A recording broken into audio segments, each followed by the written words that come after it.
Do by the way, what time is there in the USA right Well, right now? now I don't live in the U.S. I currently live in Oh, France. right. Oh, you live in Um, France right now? yep, Yes, yeah, you I told teach me about English. that. Yes, I think I For mentioned business, Paris you live time in zone. France for business or for your tour? No, well, business for work. I work as an English teacher at a public school. Ah, So that's my main job. hmm, Mhm. English teacher. Okay. Yep. Okay. Where did you study English? Did you study in some of the U.S. universities? I studied history and art history. And then I began working in Mm, education in the United States. And through my professional experience, mm, I was able to be hired as an English mm, teacher in France. So I didn't necessarily study mm. English. Right. Um, I think I Mm. had a few Why? courses on English literature. Why? Why did I not study You English? take a course Or, in English. You take course in oh, English language and you never study English. no, English literature. Um, so kind of like reading novels, classic novels, but Mm. no, I didn't study Grammar. English language. Hmm. Oh, sorry. What about grammar? Did you study grammar? Beyond like high school, I guess high school level, you had some grammar classes, but not at the university level.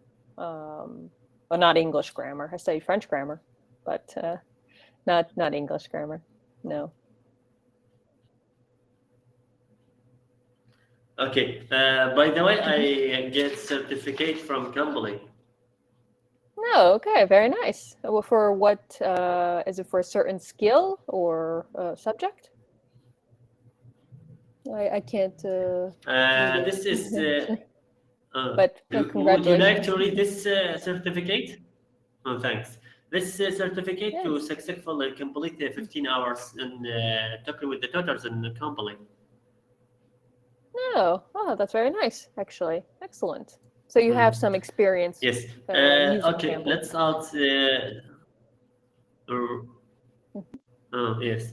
Let's discuss about the verbs, regular verbs like have Hmm. and has and had. Can you Hmm. explain about this? And first of all, why the have has had it's called the regular verbs first?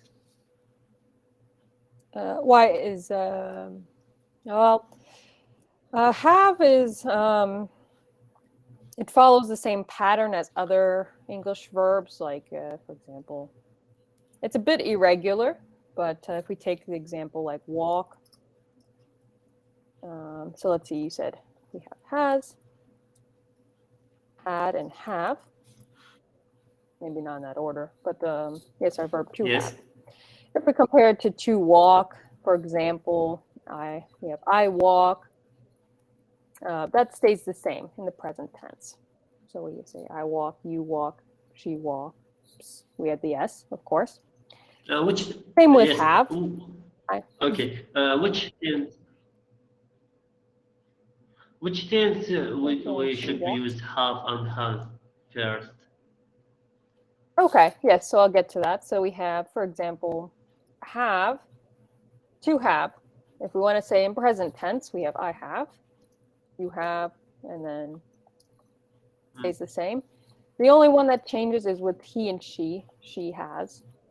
We have the S. That's has and have. In the present tense, it does change for the Okay. if we want to talk grammar, the third person Mm. singular. So when we talk about Let me explain someone, something that we are about the have has had. We use have and has for present simple, right? And we for use present have tense, yes. for I for pronouns I and present tense present tense Hmm. present tense. Present tense. We use Hmm. have for I we, they, you, right? We use has present tense in he, she, it, and we use had for Has, past yes. tense, and Yes. had take all the pronouns or subject pronouns: I, he, she, it, you, we, they, right? And what difference Correct. between the to have and have to? To have, what mean about the to have Right. and So to have is a infinitive. have? I know. I know the have to. It's similar the must, right? What Right. about the to have? To have is an infinitive version of the verb. It's an infinitive. So that means it is not conjugated for a verb tense, in other words. So it doesn't take a subject. It doesn't.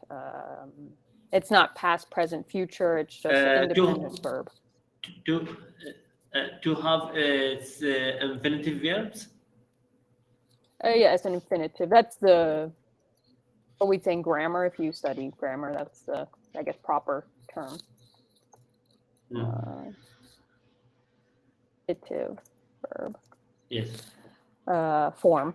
Of course, the form. And have to, yes, verb expresses obligation or requirement.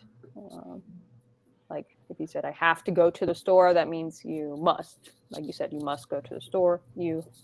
It's an obligation. You really don't have a choice. It's pressing, we could say. But yes, and then as you progress in grammar, have can then be used, for example, in the perfect tense. Like, so if we say like past perfect. Past perfect for had? For have, yes, have. So we say, for example, let me find a good verb though. I mean, you could use any verb, but I have maybe gone to the store. This is a basic sentence, but I have gone to the store. We must use have plus our present perfect. This would be past perfect. This the present perfect. Yes, sorry, present perfect. So we have past have plus our past participle. Present, yes, present. We can say if you want to change the present perfect, past perfect, we can say he had gone to the store. Yeah, or I had gone if you want to keep the same subject, or he had gone. He had gone. So that would be, yes, past perfect. And then, so that's the, past, we have perfect. Or had, depending if you want present or past, plus our past participle of the verb. So have or had is always there with the verb.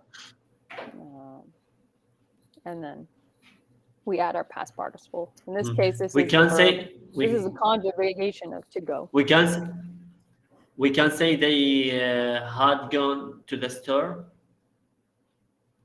Yes, they had gone to the store. Yes, that would be correct.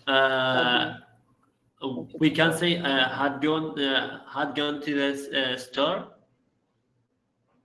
They had gone to the store. We had gone to the store. Oh, we had gone. Yeah, we had gone as well. Yeah. Yes. So it's kind of she had gone. Okay. You had gone.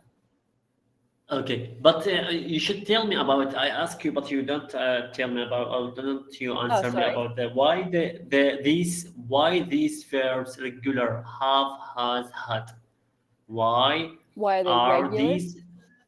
Yes, regular. Or irregular? Like regular verbs. I read this in the Oxford dictionary. They know this.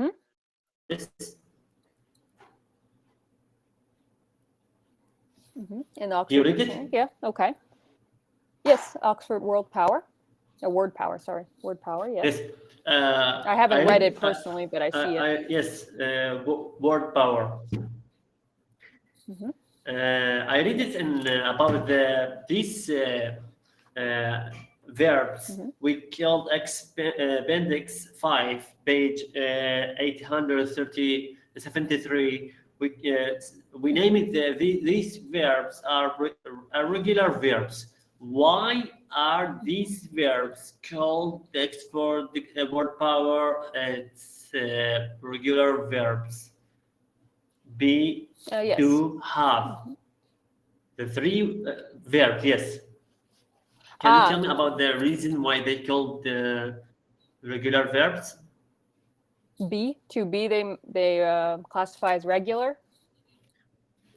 Just to confirm, regular. Yes. Be, Not do, have.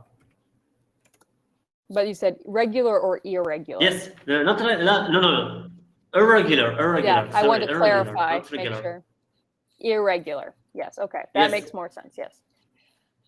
Because typically, like I was saying before, if we take a verb like to walk, when you conjugate it, especially in the present tense, well, any tense, but it follows a pattern if it's regular. For be, for example, that is irregular because if we use I am, you are, she is. We, you, plural, and they are all are. That's kind of regular. But I and the he, she, it, that changes. Normally in English and with other verbs, that doesn't. The only one that changes is he, she, it, the third person singular. Usually the first person and second person singular will match, but not with be. With do, that one's a bit irregular because we have I do, you do, but does, we add es. That's a bit irregular as well. So we say she does, for example, rather than just add an s. We must add the es. And then also do is interesting because we use that with our, if we're making certain sentences negative, it comes into play. Like for example, I don't have, or I don't walk. We must use the do and don't, so don't, doesn't. And have as well. Have is irregular because we must remove the VE, add the S. So we have to make a few more adjustments than we normally would with our regular verbs. I think that's why they classify them as irregular. So they're a bit strange. There are other examples of, like, for example, other verbs that might have irregular past participles, things like that. Or change in the past tense, like I buy, but I bought. Okay. That changes completely. Okay, I get it. That does not follow the But past tense pattern. Let me ask you about grammar. I know the grammar is very difficult to understand, even for the native speaker, right? Okay. I guess, yeah, it depends on who you talk to. Yes. What about my English right now? Can you assess my English language? Which level I am? I speak Honestly, with you for 14 minutes. Yes, I would I probably, really like honestly. if I had to judge you, it's a bit difficult because we didn't have any sort of conversation, so it's hard to judge your speaking skills accurately. For now, maybe I would say intermediate if I had to give an answer. But like I said, it's a bit difficult because we more discussed grammar rather than having the use of the language. Okay, thank you. If you have websites